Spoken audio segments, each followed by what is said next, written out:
En las profundidades del Atlántico Sur, la isla Bouvet se describe como uno de los lugares más aislados de la Tierra, de los cuales la masa terrestre más cercana es la Antártida.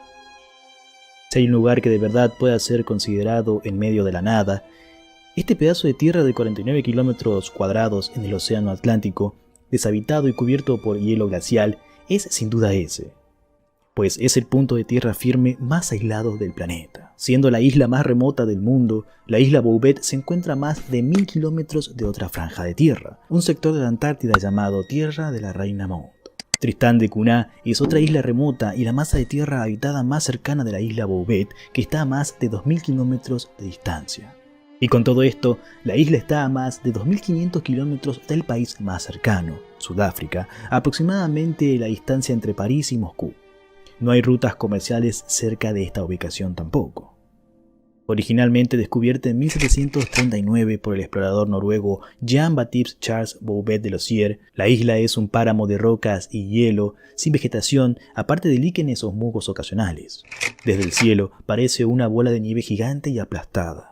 Desde 1929 ha sido un territorio de Noruega y en 1977 se construyó una estación de monitoreo meteorológico automatizado en la isla. El gobierno sudafricano, con permiso de Noruega, estaba investigando la construcción de una estación tripulada en la isla y en la década de 1950 se dispuso a ver si había suficiente espacio de terreno llano en la isla Bouvet para satisfacer sus necesidades. Determinaron que la terraformación no se ajustaba a sus necesidades. Además, descubrieron que la isla había crecido, probablemente debido a una erupción volcánica, pero las condiciones climáticas no justificaban el estudio formal de una nueva masa de tierra. En abril de 1964, regresaron para terminar su estudio de las partes más nuevas de la isla y encontraron un misterio. Un bote salvavidas, abandonado en la isla, con un par de remos a unos cientos de metros de distancia, yacía en una laguna dentro de la nueva masa de tierra. La embarcación carecía de marcas de identificación, y aunque había algunas pruebas de que había personas en la embarcación, no se encontraron restos humanos. De hecho, aún estaba en buenas condiciones para volver a navegar. También se encontraron entre unas rocas una especie de depósito de cobre junto a un par de remos, un barril y una madera desperdigada. Allí podría haber llegado algún naufragio. ¿Por qué había un bote literalmente en medio de la nada? ¿Quién estaba en el barco? ¿Cómo llegaron allí a más de 1000 kilómetros de civilización sin nada más que un par de remos? Y sobre todo, ¿qué pasó con la tripulación? Las respuestas son pocas y sin ningún sentido, como señaló el historiador londinense Mike Dash, quien analizó en profundidades las preguntas, pero no ofreció ninguna respuesta convincente. Muchos han tratado de sacar una conclusión del misterio de la isla Bouvet, diciendo que el barco fue arrastrado de alguna manera por las corrientes del océano a la isla, pero el gobierno sudafricano descubrió el bote con 2 remos en una laguna de la isla. Había señales de que los humanos habían estado alguna vez a bordo, pero no había señales de sus cuerpos. Probablemente los cuerpos fueron arrastrados de alguna manera al agua después de morir. Muchos incluso han afirmado que esa tripulación desamparada de alguna manera logró llevar su bote a la orilla de la isla y luego llevarlo a alguna parte para protegerlo de la marea del mar. Y dentro de unos días, todos habrían muerto de hambre o deshidratación cerca de la playa y sus cuerpos fueron arrastrados. La explicación más convincente y racional que se pudo encontrar en el libro de transiciones del Instituto Oceanográfico de Moscú, en la página 129, transmite que el buque de reconocimiento científico Slava 9 comenzó su crucero regular el 22 de octubre de 1958. El 27 de noviembre llegó a la isla Bouvet. Un grupo de marineros desembarcó, pero finalmente no pudieron salir de la isla a tiempo debido al empeoramiento de las condiciones climáticas y se quedaron allí durante 3 días. Al final, el grupo fue retirado en helicóptero el 29 de noviembre de 1958. Hay bastantes posibilidades de que se tratara de este barco. También hay otra teoría similar de que un grupo de soldados de la Segunda Guerra Mundial se perdió en el mar y llegaron a la isla Bouvet. Tal vez fueron rescatados por helicóptero o barco y habían dejado el bote abandonado allí. Sin embargo, no hay ninguna documentación probatoria de que se verifique esta afirmación. Tampoco se encontraron restos de algún tipo de camping o fuego. Pero, ¿qué probabilidades hay de que un grupo de náufragos llegara a esta isla? Además de que es una isla difícil de localizar, se encuentra tan lejos de todo que llegar hasta allí en un bote salvavidas desde el trozo de tierra más cercano hubiera sido una odisea y algo casi imposible. Dada la lejanía de la isla Bouvet y su pasaje inhóspito, el origen del barco y su tripulación potencial ha permanecido prácticamente inexplorado durante medio siglo. No hubo cobertura de la historia en diarios de la época, por lo tanto, da la sensación de que nadie en su momento se preocupó por saber las razones y la explicación del misterio.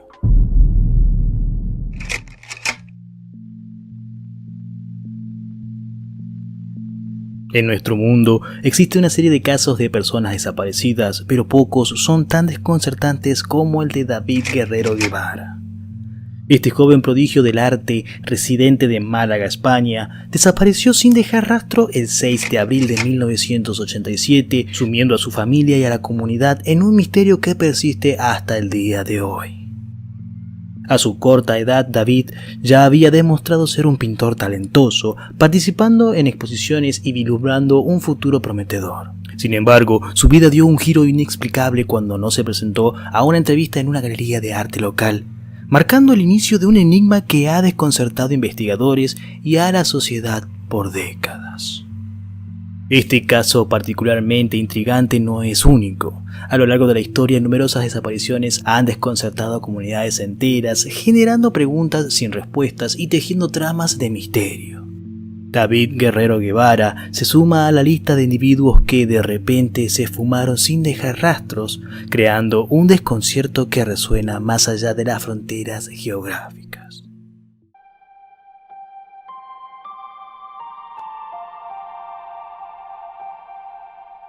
Vivió en Málaga, España, con sus padres y 2 hermanos. Según los que lo conocían, David era un chico tímido e introvertido. No le gustaba salir y solo iba a la escuela y a su academia de arte. Según su madre Antonia, David no tenía amigos y no le gustaba ir solo a lugares. El 3 de abril de 1987, David participó en una exposición de arte religioso en la prestigiosa Galería de Arte La Maison. La pintura de David, un retrato de Jesús titulado Cristo de la Buena Muerte, atrajo una buena cantidad de publicidad debido a su corta edad. En ese momento se auguraba un gran futuro como pintor. El 6 de abril, David tenía previsto reunirse con un locutor de radio local para una entrevista en La Maison después de salir de la escuela. Estaba muy nervioso por la entrevista y, según un compañero de clase, se quejaba de un dolor de estómago y dolor de cabeza. Llegó a casa de la escuela, se cambió la ropa y se fue a la entrevista media hora más tarde. En ese tiempo su madre notó que David no tenía hambre, algo raro en él. El padre de David, José, originalmente planeó llevarlo a la galería, pero algo sucedió en su trabajo y David se vio obligado a tomar el autobús solo. Después de que terminara su entrevista, David iría a su academia de arte y luego su padre lo recogería. Salió de casa esa noche con su tarjeta de autobús y una bolsa de materiales de arte.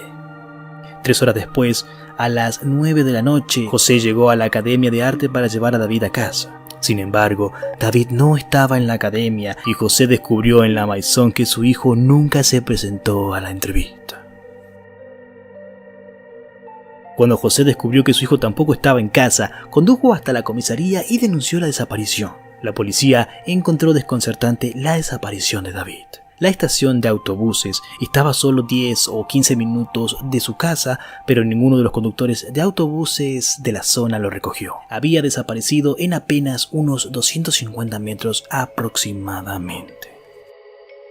La reina Sofía, la esposa del entonces rey español, también estaba en Málaga ese día para una visita especial, por lo que había mucha gente en la calle durante ese tiempo. Sin embargo, nadie informó haber visto a David en la estación de autobuses y las autoridades se mostraron escépticas de que un extraño pudiera haber forzado al niño a subir a un automóvil sin ser notado. Un secuestro con fines económicos parecía poco probable también, porque la familia no era rica y de todos modos nunca pidieron rescate. Todo resultó muy extraño y atrajo la atención de los medios rápidamente.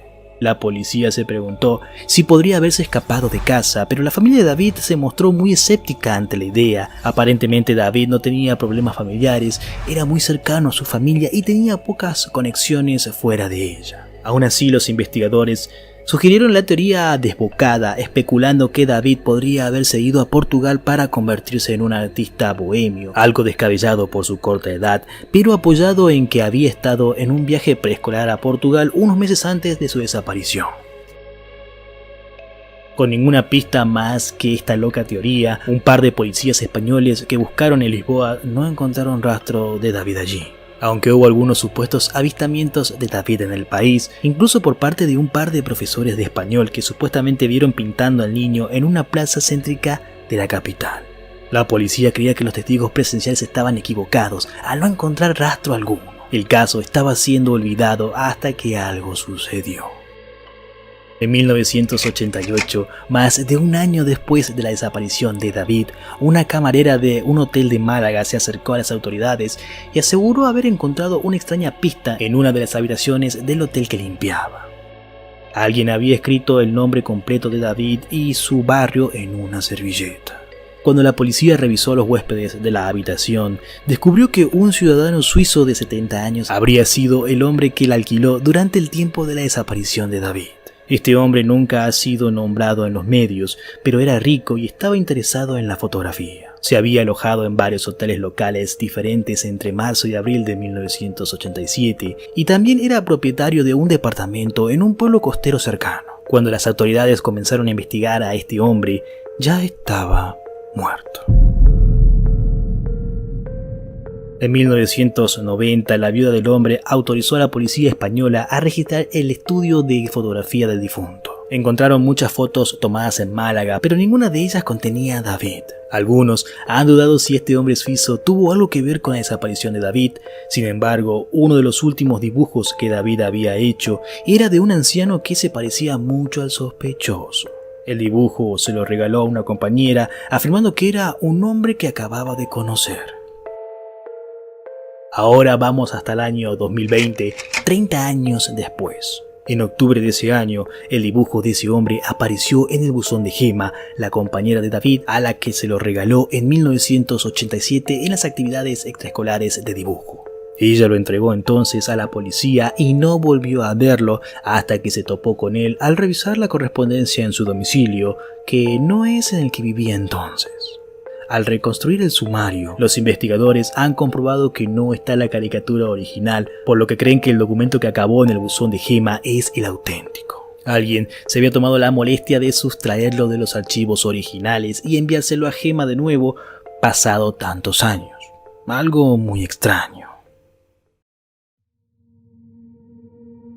Puesto que dejar a su familia no era acorde con su vida hasta ese momento, es posible que alguien, conocido o desconocido, se ofreció a llevarlo a la galería y él aceptó. Tenía solo 13 años y podía pecar de ingenuo. La policía hizo un mal trabajo, insistiendo demasiado en la hipótesis de la fuga voluntaria y Portugal.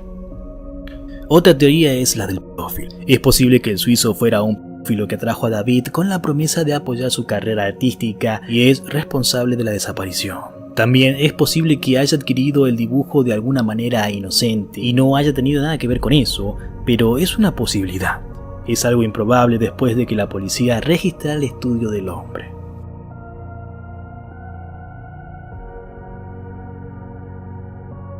A lo largo de los años, David Guerrero Guevara ha sido visto en todas partes, desde Irlanda hasta Marruecos. Su caso aún sigue abierto y las autoridades conservan una muestra de ADN de su familia en el caso de que alguna vez puedan relacionarlo con los cuerpos no identificados que se encuentran.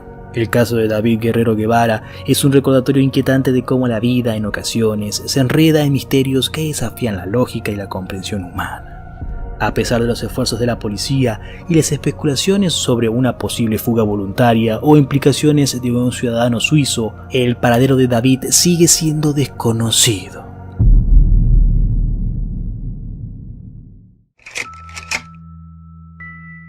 Casi todos conocen la historia de Edward Murdoch, aquel noble inglés de comienzos del siglo XIX que poseía un rostro adicional en la parte posterior de la cabeza. Este fenómeno, conocido médicamente como diprosopia, no era el resultado de una fusión de embriones, sino una aberración espeluznante en la formación cráneo-facial que desafió la comprensión de la época. Sin embargo, la verdadera pesadilla de Edward no radicaba solo en su deformidad física, sino en la entidad aterradora que compartía su cerebro y sus pensamientos más oscuros. No obstante, lo que pocos saben es que ese otro rostro también tiene una historia que vale la pena investigar. Como ya lo mencioné anteriormente, en términos médicos, Edward Murdock padecía de un inusual síndrome llamado diprosopia, básicamente la anomalía en aquella proteína que define el patrón craneofacial. En otras palabras, Edward y el rostro en la parte posterior de su cabeza no eran hermanos siameses, sino algo tan infrecuente como desconcertante. En este punto, podemos preguntarnos cuál de los dos rostros era el adicional, el de Edward o el del otro. También hay que decir que la otra cara de Edward era femenina, es decir, la cara de una mujer. Opinión compartida por todos los médicos que se ocuparon de su caso, aunque las pocas imágenes que sobreviven no suscriben esa opinión general. La otra cara era más pequeña que la frontal, bastante más deformada e incapaz de ingerir alimentos por sí misma o de hablar en voz alta de forma clara. Sin embargo, reaccionaba de diversas formas ante estímulos externos. Los médicos que siguieron el caso de Edward afirmaban que la mirada del otro rostro era capaz de seguir los movimientos de su interlocutor, y más aún que esa mirada era siniestra, astuta, como agitada por una perversa lucidez. La otra cara era incapaz de hablar, pero murmuraba frases incomprensibles. Si nos compadecemos con cierto horror del pobre Edward, ¿qué sentimientos podríamos acuñar a esa otra cara que podía llorar, reír e incluso enfurecerse sin que nadie se ocupara realmente de ella? Lo curioso es que todas esas emociones expresadas a través de la risa y el llanto se manifestaban en el extremo opuesto del estado emocional de Edward. En otras palabras, cuando Edward se sentía miserable, la otra cara reía con malicia. El propio Edward afirmaba que su otra cara poseía una inteligencia perversa, maligna, que le inducía a todo tipo de pensamientos obsesivos y delirios homicidas. Ahora bien, la deformación craneoencefálica de Edward no indica la presencia de otro en términos subjetivos. Es, en realidad, una duplicación del mismo rostro. En su cabeza no ocurrió ninguna fusión entre dos embriones, como en el caso de las hermanas siamesas, sino la repetición de ciertos rasgos, en este caso del rostro duplicado, que también puede admitir algunas estructuras cerebrales. Edward siempre afirmó que su otra y grotesca cara le sugería toda clase de pensamientos diabólicos. En la obra de 1896, Anomalías y curiosidades de la medicina, se recoge el testimonio que justifica el final trágico de Edward. Sentía que dentro de su cabeza cohabitaban dos mentes, es decir, que dos seres opuestos, él y el otro o la otra, compartían el mismo cerebro. En aquel compendio de rarezas se registraba buena parte de los horrorosos padecimientos de Edward. La otra cara le inseminaba órdenes homicidas, actos despreciables, además de juzgar cínicamente cada una de sus acciones. Este tormento se fue acentuando con los años. Las órdenes demoníacas y las risas sardónicas pasaron de ser episodios esporádicos a convertirse en un monólogo enloquecedor, desquiciado y maniático. Edward oía día y noche los pensamientos despreciables y los ardides del otro. Imaginemos por un momento lo difícil que sería convivir con una personalidad foránea dentro de nosotros mismos, con acceso a todos nuestros miedos, fantasías, incluso a los pensamientos más íntimos e inconfesables. Y en este caso, doblemente horrible debido a la presencia física de un rostro que se jactaba de esos conocimientos y se aprovechaba de ellos para ejecutar una devastadora tortura. Una y otra vez, Edward rogó a los médicos que removieran quirúrgicamente la otra cara. No obstante, esa posibilidad sencillamente estaba por encima de las opciones médicas de su tiempo. La enorme mayoría de los bebés que nacen con esta terrible condición apenas sobreviven unos minutos después del parto. Edward vivió 23 años completamente recluido de la sociedad y alejado de los miembros de su propia familia hasta que resolvió suicidarse, colgándose del balcón de su departamento. Algunos afirman que los primeros en llegar a la escena hallaron una carta. Se encontraba en el bolsillo de la chaqueta del cuerpo sin vida de Edward y también del otro o la otra. Allí le solicitaba a sus familiares que el rostro diabólico fuese removido de su cadáver antes de su entierro. No es justificado pensar que ese último deseo intentaba evitar que el salvaje discurso del rostro lo persiguiera más allá de la muerte.